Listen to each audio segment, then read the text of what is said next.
Speech. Alan Blinder is a former vice chair of the U.S. Fed, and he joins me from all the action in Jackson Hole.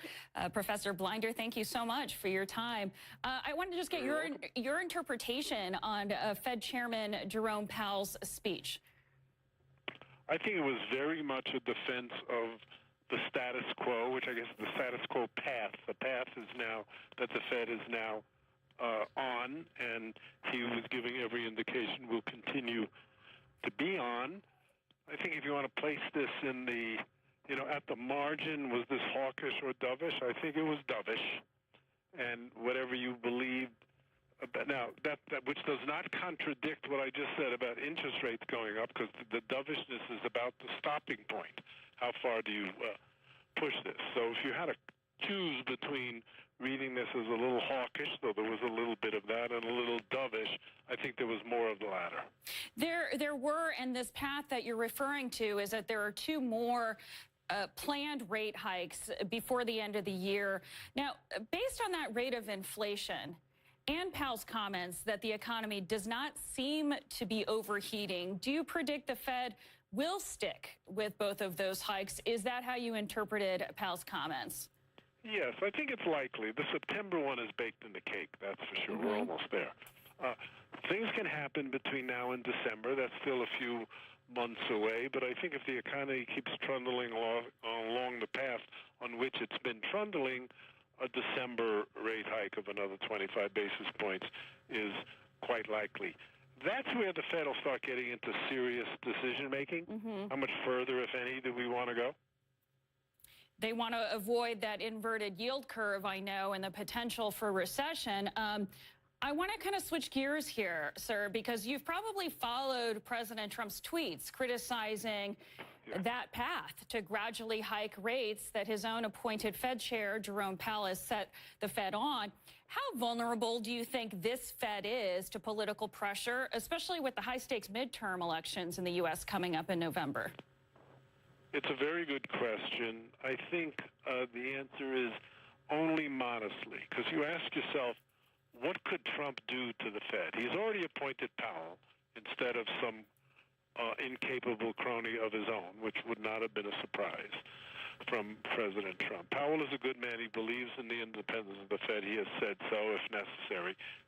He will say so again. He's got complete 100% backing from inside the Fed on that subject. I think he has very substantial backing, though not 100%, from members of Congress in their oversight capacity. So what Trump can do is two things. He can make nasty tweets, as we've seen as his wont in many, many, many contexts, and sometimes they scare people and sometimes they don't. I don't think the Fed will scare that easily. Or he could use his remaining appointment powers. There are still vacancies on the Fed. In great contradistinction to what he's been doing up to now, to put terrible people on the Federal Reserve Board. That is not what he has chosen to do up to now. His appointments to the Fed, his nominees, have been good, and we hope it'll continue that way. But he does have the capability, if he gets mad, to send people that'll just make Jay Powell's life miserable. Before I let you go, I want to get your comment on another issue I know you've been talking about, and that is the trade tensions that the Trump policies have begun. The Fed did refer in their minutes to these ongoing tensions and the potential for negative effects. From the Fed's point of view, what can they do to mitigate risks to inflation or potentially growth that Trump's aggressive trade policy might pose? I think pretty much nothing. They're watching, like all of us are, with no ability to influence trade policy. Nor should they have, by the way. The Fed has a great independence he was just talking about, but in a prescribed area, and that does not include trade policy. If it happens, well, I shouldn't say if it happens. It is happening, and the only question is how severe this trade shock is going to get.